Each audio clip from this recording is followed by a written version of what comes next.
வணக்கம் நேயர்களே. தேர்தல் திருவிழா நாடு முழுவதும் களை கட்ட தொடங்கி இருக்கு. குறிப்பா தமிழகத்துல அதிமுக பொதுச் செயலாளர் ஜெயலலிதா ஏற்கனவே பிரச்சாரத்தை தொடங்கிட்டாங்க. திமுக பொருளாளர் ஸ்டாலினும் தேமுதிக தலைவர் விஜயகாந்தும் இன்று பிரச்சாரத்தை தொடங்கி இருக்காங்க. மக்களவை தேர்தலில் தலைவர்கள் நட்சத்திர பேச்சாளர்கள் மேற்கொள்ளும் பிரச்சாரம், அதை ஒட்டி நடைபெற்ற சுவாரஸ்யமான நிகழ்வுகள், பிரச்சாரத்தின் போது எழுப்பப்படும் கேள்விகள், குற்றச்சாட்டுகள், அவற்றுக்கு மாற்று கட்சியினர் அளிக்கும் பதில், தலைவர்கள் மறுநாள் எந்தெந்த பகுதிகளில் பிரச்சாரம் மேற்கொள்ள இருக்காங்க, இது போல பல விஷயங்களை புதிய தலைமுறையின் பிரச்சார மேடை நிகழ்ச்சியில் நாள்தோறும் பார்க்க இருக்கோம். முதல்ல தமிழகத்துல களை கட்டி இருக்கும் தேர்தல் திருவிழா தொடர்பான சில காட்சிகளை பார்க்கலாம்.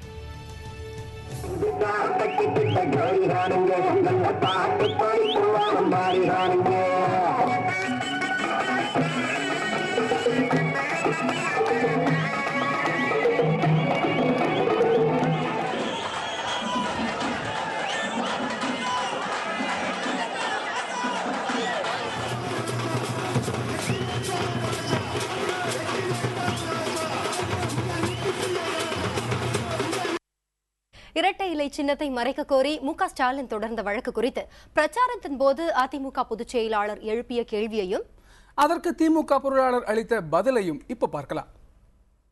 கருணாநிதி தனது மகன் ஸ்டாலின் மூலம் தமிழ்நாட்டில் எங்கெல்லாம் இரட்டை இலை போன்ற தோற்றம் அளிப்பவை இருக்கிறதோ அவற்றையெல்லாம் மறைக்க வேண்டும் என்ற ரீதியில் சென்னை உயர்நீதிமன்றத்தில் வழக்கு தொடுத்திருக்கிறார். தேர்தல் ஆணையத்திடமும் திமுக சார்பில் மனுவும் கொடுக்கப்பட்டுள்ளது. அப்படி என்றால் காங்கிரஸ் கட்சியின் சின்னம் கை, அனைவரின் கைகளையும் வெட்டிவிட வேண்டும் என்று மனு கொடுப்பாரா ஸ்டாலின்? அல்லது கையுறைகளை போட்டுக்கொண்டு கைகளை மறைத்துக் கொள்ள வேண்டும் என்று மனு கொடுப்பாரா ஸ்டாலின்? சில கட்சிகளுக்கு சைக்கிள் சின்னம் இருக்கிறது, எனவே யாரும் சைக்கிள் ஓட்டக்கூடாது என்று மனு கொடுப்பார்களா? ஒரு கட்சிக்கு மாம்பழம் சின்னம் இருக்கிறது, எனவே மாம்பழம் விற்பனையை தடை செய்ய வேண்டும் என்று ஸ்டாலின் மனு கொடுப்பாரா? இது போன்றதுதான் இரட்டை இலை சின்னமும்.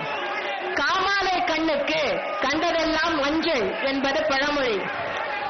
இதைப்போல் அனைத்திந்திய அண்ணா திராவிட முன்னேற்ற கழகத்தை கண்டு அஞ்சும் திமுகவினருக்கு எதை பார்த்தாலும் இரட்டை இலை போலவே தெரிகிறது. அதனால்தான் ஓயாமல் புலம்பிக் கொண்டிருக்கிறார்கள்.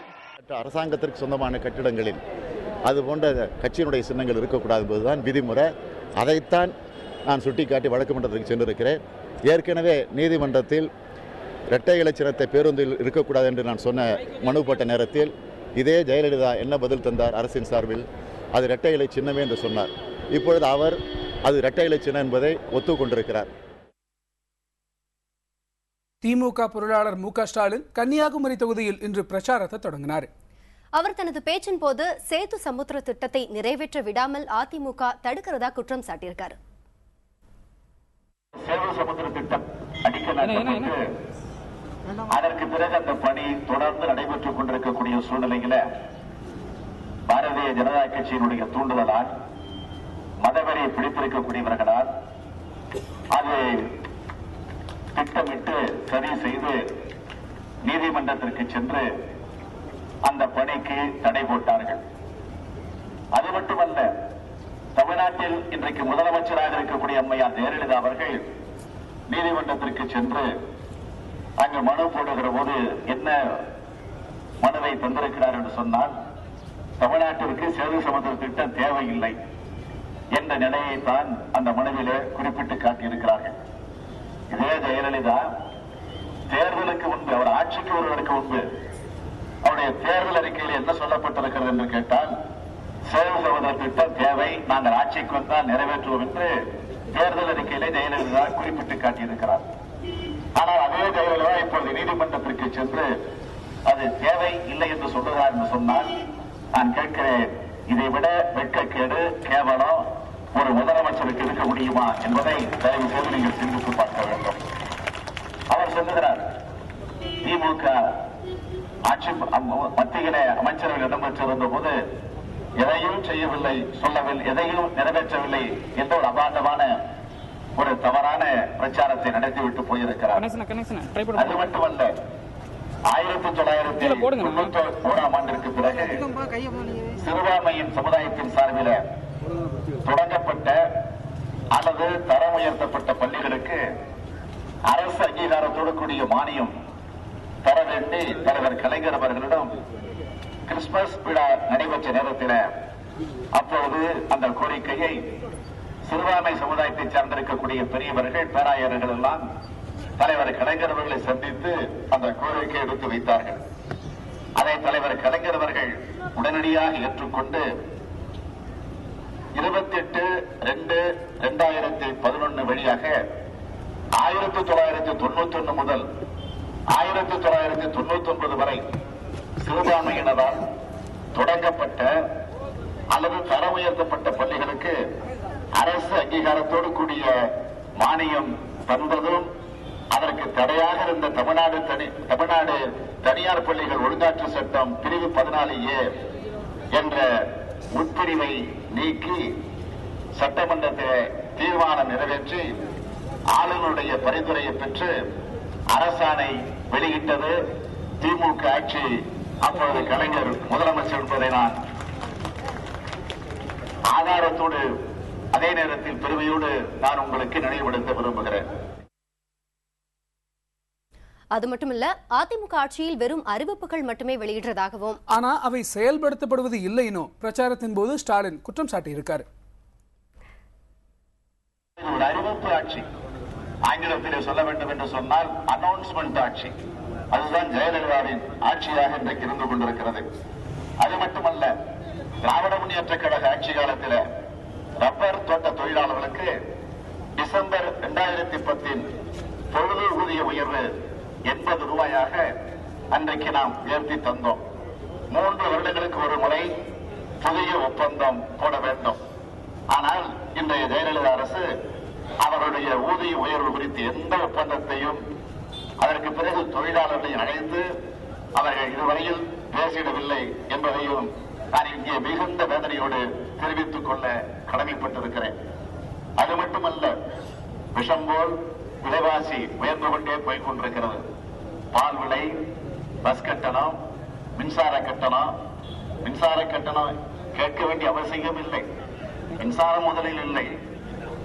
ஆனால் மின்சாரம் இருந்தாலும் மின்சார கட்டணத்தினுடைய அந்த உயர்வையும் இன்றைக்கு வேதனையோடு நாம் எண்ணி பார்த்துக் கொண்டிருக்கிறோம். ஆக இந்த நிலையிலே தான் இங்கு இருக்கக்கூடிய உங்களை நான் கேட்க விரும்புவது, இன்றைக்கு மளிகை கடைகளுக்கு சென்று நினைத்த நேரத்தில் நினைத்த பொருளை வாங்கக்கூடிய சூழ்நிலையில் இன்றைக்கு மக்கள் இருக்கிறார்களா என்றால் அதுவும் கிடையாது. தொகுப்பா எனக்கு பேச வராது, நீங்க தான் வரிசைப்படுத்திக் கொள்ளணும் அப்படின்ற அறிவிப்போட மக்களவை தேர்தலுக்கான தனது பிரச்சாரத்தை தொடங்கியிருக்காரு தேமுதிக தலைவர் விஜயகாந்த். அது மட்டும் இல்லாம ஆளும் அதிமுக அரசின் மீது சரமாரியான குற்றச்சாட்டுகளையும் விஜயகாந்த் சுமத்தியிருக்காரு. அவருடைய பேச்சை இதோ கேட்கலாம். நானும் பேசி ரொம்ப நாளாச்சு, தேர்தலுக்கு வந்து, அதனால என்னுடைய பேச்சுகள் முன்ன பின்ன இருக்கும். நான் எழுதி படிக்கிறது இல்லை, எனக்கு மனசுல தோன்றத சொல்லிக்கிட்டே இருப்பேன்.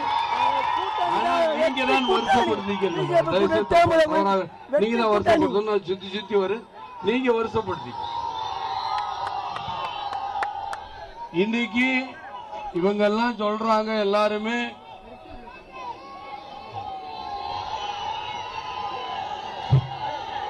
கேப்டனை பார்த்து கையாட்டக்கூடாது, ஓட்டு போடணும். கொட்டும் முரசனத்திற்கும் எல்லாத்துக்கும் நீங்க ஓட்டு போட்டாதான் நிச்சயமாக நாங்க வர முடியும். சும்மா கேப்டன் திரும்புங்க, அப்படி பாருங்க அப்படி பாருங்கிறது முக்கியம் இல்ல. ஓட்டு போட்டாதான் நாங்க நிச்சயமாக வர முடியும். ஏன்னா நாட்டில் நீங்களும் பார்த்துட்டு எங்க பார்த்தாலும் என்ன, அதாவது என்ன சொல்றாங்க, எல்லாருமே ஏதாவது ஒண்ணு சொல்றோம். ஆண்ட கட்சியும் சரி, ஆளுகின்ற கட்சியும் ஏதோ ஒரு சொன்னதே தான் சொல்லுவாங்க. ஆனா இதுவரைக்கும் என்ன மாற்றி சொல்லியிருக்காங்க, இதுவரைக்கும் என்ன மாதிரி மாற்றம் உங்களுக்கு நடந்திருக்கா? எதுவுமே இல்லையே. ஆக ஏதாவது ஒரு மாற்றம் வரும். ஆக ஏதாவது ஒரு மாற்றம் வரணும். எந்த மாற்றம் இருக்கா? அந்த மாற்றம் வரணுங்கிறதுக்காக தான் முதல் முறையாக உளுந்தூர்பேட்டையில ஊழல் எதிர்ப்பு மாநாடுன்னு ஒண்ணு ஆரம்பிச்சு. எதற்கான? ஊழல் நம்மளுக்கு தேவையில்லை, பணக்காரங்களை உங்களுக்கு தான் வேணும். இதை ஊழலை காட்டி இவங்க ஏமாத்துவாங்க. ஊழல் எதற்காக? ஊழல் நம்மளுக்கு தேவை கிடையாது. நாட்டு மக்கள் இப்ப ரோடு இருக்கு, ரோடு போட்டதாக சொல்றாங்க டிவில பூரா. இதே மத்தவங்க எல்லாம் ரோடு போட்டதாக காரணம் காட்டி திரும்ப காசு எடுத்துக்கிறோம். ஆனா நம்மளுக்கு இங்க ரோடு இங்க நடந்து போகும்போது இப்படி பொறுத்த போய்கிட்டு இருக்க, டக்குன்னு குள்ளமா போறான், டக்குன்னு என்னடா நான் பள்ளமா, அதனால குளிஞ்சுட்டா நீங்க டக்குன்னு உள்ள வர பள்ளம். அந்த அளவுக்கு ரோடுல இங்க போனா அப்படியே நம்ம ஒரு பஸ்ல போனோம் இல்ல, இந்த வண்டியில என் செல்போன்ல பாக்கெட்ல வச்சிருந்தேன், பக்கத்து செல்போன் அவன் பக்கத்து பாக்கெட்டுக்கு போயிடுச்சு. அந்த அளவுக்கு ரோடு மோசமா இருக்கு. ஏன் இதெல்லாம் சொல்றேன்னா, அந்த அளவுக்கு மோசமான ஒரு பாதையில இவங்க போட்டுக்கிட்டு இருக்காங்க மக்களை. இவங்க சொன்னாங்க, அதாவது போன சொன்னாங்க திராவிட முன்னேற்ற கழகம் ஆட்சியில் இருக்கும்போது என்ன சொன்னாங்க, யாரு சொன்னாங்கன்னா அதிமுக சொல்லிச்சான். என்ன சொன்னாங்க? இருண்ட தமிழகமா இருக்கு, வெளிச்சமாக கொண்டு வரேன். இன்னும் இருண்டுகிட்டு தான் இருக்கு, வெளிச்சத்தையே காண. நாங்க எங்கடான்னு பாக்குறோம். இன்னைக்கு வரைக்கும் இன்னும் கரண்ட் கட்டுது இருந்துட்டு தான் இருக்கு. என் வீட்டுல கூட பாத்தீங்கன்னா எங்கேயுமே இல்ல, எல்லா இடத்துலயும் கரண்ட் கட்டு இருக்கு. அதை விட இந்த அம்மா பேசுறாங்க, இந்தியா மிளிரவும் தமிழ்நாடு ஒளிரவும், இல்ல மிளிரவும் ஒளிர எப்படினாலும் மாத்தி போட்டுக்கு. ஏன் ஏற்கனவே இருட்டா இருக்கு பத்தி ஒளிர எங்கிருந்து வரப்போது, ஒளிரப்போது முளிரப்போதுன்னு எனக்கு தெரிய மாட்டேங்குது. எங்கிருந்து வரப்போது எங்கிருந்து முளிர போகுதுன்னு எனக்கு தெரியல. ஏன்னு நல்லா சொல்றேன்னா, மக்களே நல்லா நீங்க சிந்திச்சு பார்க்கணும். நான் கைதட்டுறதுக்காக மீட்டிங்காக நான் வரல. ஏன்னா நீங்க எல்லாம் தெரிஞ்சுக்கணும், மக்கள் எல்லாம் புரிஞ்சுக்கணும். இதே உங்க சொல்லி ஏமாத்திக்கிட்டு இருக்கிறதுக்கு நாமல்ல ரோடு போடுறேன். நாங்க ரோடு எங்க போட்டீங்க? சுகாதாரம் தரீங்க. எங்க ஆஸ்பத்திரிக்குள்ள குடிக்க தண்ணி இருக்கா? உங்களுக்கு குடிக்க தண்ணி இல்ல. ஆனால் இதெல்லாம் இவங்க பண்ணிக்கிட்டு இருக்காங்க. ஏன்னா இவங்களுக்கு தேவை, இவங்க குளிக்கிறதுக்கு தண்ணி இருக்குமா? ஆனா நம்ம தான் இப்படியே இருக்கணும். ஆனா ஓட்டு கேட்கும் ரொம்ப சுத்தமா பேசுவாங்க, சுத்தமா வருவாங்க, எல்லாம் பண்ணுவாங்க. ஆனா உங்களை பார்க்க மாட்டாங்க. ஹெலிகாப்டர்ல வருவாங்க, பிளைட்ல வருவாங்க, அப்படியே போயிடுவாங்க. என்னமோ இவங்களுக்குத்தான் எல்லா மக்களும் காத்துக்கிட்டு இருக்க மாதிரி. என்ன நீங்க மக்களுக்கு கொடுத்தீங்க? இந்த காட்டுறாங்க டிவியில பாத்துக்கிட்டு, எங்கேயும் காசை கொடுக்குறீங்க, யார் யாரு கொடுக்குறீங்க, யார் யாரு குவார்டர் கொடுக்குறீங்க, யார் யாருக்கு பிராந்தி கொடுக்குறீங்க, நான் பாத்துக்கிட்டு. இல்லாட்டி கேஸ் போடுறது. இதை தவிர வேற என்ன தெரியும் உங்களுக்கு? சுறுசுறுப்படைந்திருக்கும் தேர்தல் களத்துடைய விறுவிறுப்பான சில பிரச்சார பேச்சுகளை பார்த்துட்டு இருக்கோம். பரபரப்பான இன்னும் நிறைய காட்சிகளை பார்க்கலாம் சிறிய இடைவெளிக்கு பிறகு.